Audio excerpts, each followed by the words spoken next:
Hello and welcome to Body Geeks TV. I have lots of things to tell you today, the first of which being that only a month after first mentioning that I was going to do it, I have finally got some new workouts on our other channel, Body Geeks. As promised, there is a real-time workout which you can follow along with. There's a kettlebell video again which you can actually do in the comfort of your own home. If you don't already have a kettlebell, you can just use a regular free weight. There are specific benefits to using a kettlebell, but you know, it's still good, still a good workout. And then also there is a video which just compiles a few of my favourite variations on push-ups for you to try at home and inject some originality into your workout. So be sure to check those out after you finish watching this. There will be links to them in the description below. Next, it is the final week of Julie's body transformation this week. For those of you who don't know, Julie's a friend and ex-client of mine, and every week in every one of the shows so far we've just featured a little video diary from her explaining how she was doing, but this is the last one, so for the final time I introduce to you Julie. It's the beginning of week 12, the last week, and we're going to talk a little bit about clothing. There's a pair of jeans that I inherited about 5 years ago, and for the last 2 years when I've tried to button them, it looks like I've been squeezing sausage in the middle. And the other day I put them on, and there's about this much room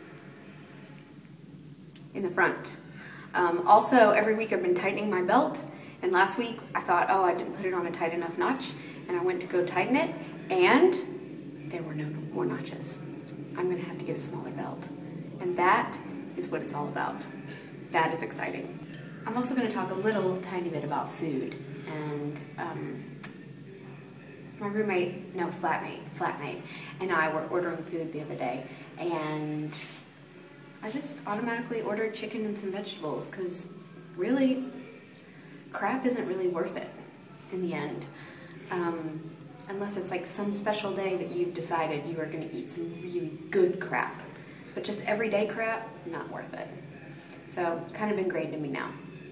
So that's it. Next week we will have a video where we put together all of Julie's before and afters and show you exactly how much of a difference you managed to make to her body in that 12-week period, but there's going to be more on that later. But for right now, have you ever heard a story where you think, I should be feeling angry about this, this should be making me mad, but yeah, I'm so astounded by the levels of stupidity that I'm witnessing that all I can do is just kind of shake my head in disgust. That's kind of how I feel about the story of a KFC franchise in Utah which is offering to give $1 to the JDRF, which is the Juvenile Diabetes Research Fund. They're going to give $1 to them for every, this is their wording, every mega jug of soda sold. This is a half-gallon tub of sugary drink, and they go, hey, you buy this, we give money to diabetes research, you know?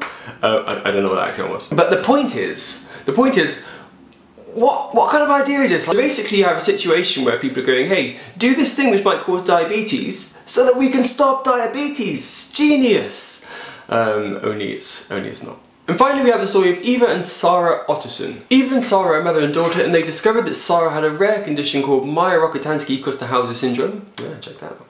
Which affects about 1 in 5,000 women and basically means that some parts of their uterus are either deformed or missing completely, which obviously generally means that they can't have children. But Sarah and Eva's case is interesting because a team of Swedish doctors are going to try and cure Sarah's condition by implanting Eva's womb into Sarah, which is kind of like, wow! I mean, aside from the obvious kind of like, that means that like when the baby is born, it's going to have been born from the same womb that her mother was born from, sort of stuff. It's just kind of like, how cool is this? How far can we possibly be from the day when we're just going, what's that, sir? You'd like an extra pair of buttocks? Yeah, certainly. Anything else? And though I'm not sure what that would be useful for, I'm excited about the possibility of it. We're just getting so good now at kind of fixing problems that a few years ago, just a few years ago, would have been completely unfixable. And now we're just like, yeah, no problem, we can do that. It's easy, it's just awesome, it makes me excited. Anyway, that's all for this week. Next week I will be on holiday, and so in place of the new stuff and things, I'm going to have that combination video I mentioned earlier of Julie's body transformation. We're going to look at how she did, and we're going to kind of compare her over the 12-week process. Details on Julie's diet and all the other stuff I've talked about today will, of course, as usual, be in the description below, and I will see you in a couple of weeks.